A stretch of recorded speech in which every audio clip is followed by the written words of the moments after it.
자, 뉴스탑 10이 준비한 10가지 이야기 가운데 첫 번째 소식.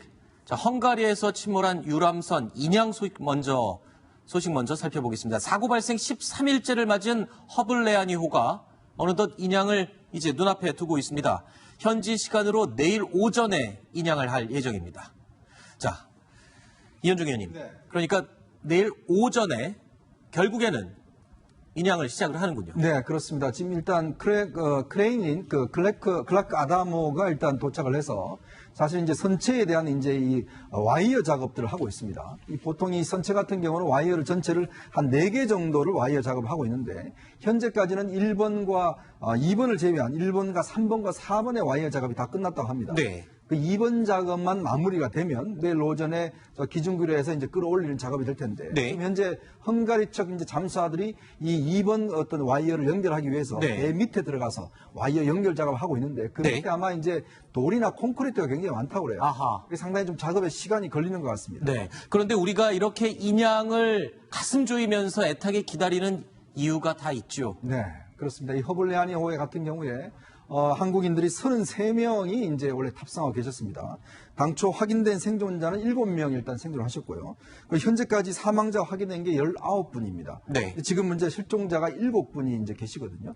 그래서 아마 이제 현재 이 유람선 안쪽에 계시지 않겠는가라고 이제 추정을 하고 있습니다. 실종자들의 나머지 수색 작업을 이제 배 안에서 확인할 수 있는 유일한 기회인 거죠. 그렇습니다. 그래서 이제 잠수사들이 내려가서 이게 유실이 되지 않도록 배 이제 그 창문과 이런 데 다 망을 설치를 했습니다. 네. 그리고 또 이제 인양하는 작업 가운데서도 혹시나 유출될 가능성이 있기 때문에 굉장히 속도를 천천히 해서 나중에 이제 바지선 위에 올려서 물이 완전히 빠지고 난 다음에 이제 들어가서 수색을 하는 것으로 그렇게 작업을 예정돼 있습니다. 네.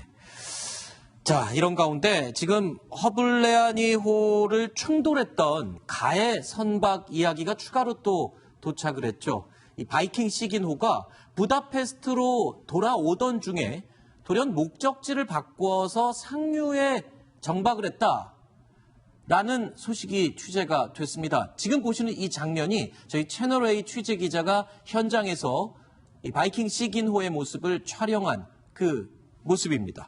자, 그런데 원래는 이 바이킹 시긴호가 지금 압류 상태에 우리가 압류를 해달라고 신청을 했고 네. 그런저런 이유로 하여튼 이쪽으로 오던 중이었잖아요. 근데 갑자기 왜 엉뚱한 곳에 정박을 해 있는 거죠? 지금 이 시기노 같은 경우는 이제 이게 유람선인데요. 꽤 큰 네. 유람선입니다. 아마 길이가 한 100m 정도 되는 유람선인데 당시에 허블레아니호와 이제 충돌 이후에 사실 정상적으로 운행을 했어요. 네. 예를 들어서 독일까지 가고 이제 정상적으로 승객들 태워서 운행을 했고 그 앞쪽에 보면 이제 허블레아니호가 이제 부딪힌 그 흔적이 있었지 않습니까? 네. 이제 그것까지도 사실은 색칠을 다 해버렸다고 합니다. 아하. 그럼 증거 인멸 그렇죠. 아닌가요? 그런 이제 우려가 있는 것이고 네. 더군다나 이제 사실은 뭐 부딪힌 시점이라든지 그다음에 내부에서 과연 그럼 부딪혔을 때 내부에서 얼마나 인지를 했는지 여부 등 그러니까 내부 어떤 조사가 필요할 텐데 문제는 그냥 운행을 계속 한 거예요. 네. 그래서 현재 이 이제 시기노 같은 경우는 이제 부다페스트에 들어오면 우리 정부가 지금 강력히 요구를 하고 있습니다. 그렇죠. 이걸 좀 압류를 해서 내부 조사를 좀 할 수 있도록 그렇게 해달라라고 네. 요구를 하고 있는데 일단 헝가리 당국 아직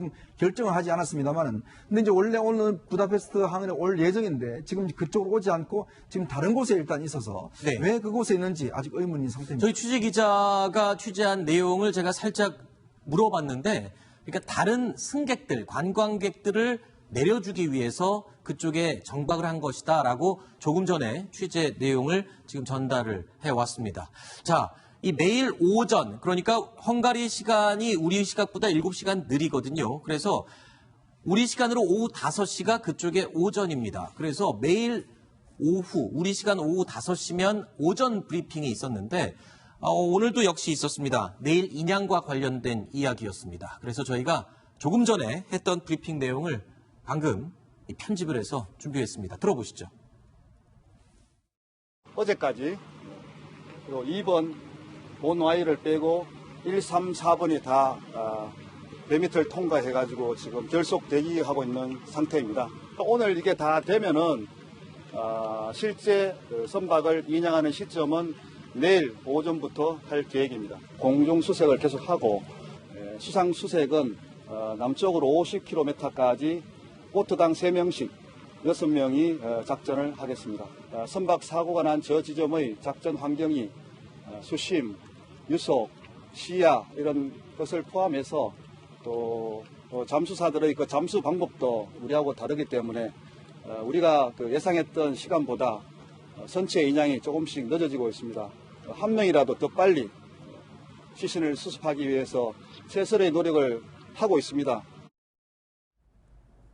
자, 일찌감치 부다페스트 현지로 달려간 실종자 가족들은 지금 내일 이 순간만 애타게 기다리고 있었을 텐데요. 내일 실종자 수색 작업에 좀 성과가 있었으면 하는 바람을 가져봅니다. 그런데 이 사고 선박의 선장, 여전히 지금 진술을 거부하고 있다고요? 사고 네. 그 순간의 진술. 이유가 뭘까요? 그렇습니다. 지금 제일 중요한 게 일단 뭐 시신 인양도 중요하겠지만 네. 사고 원인과 이제 보상 문제 아니겠습니까?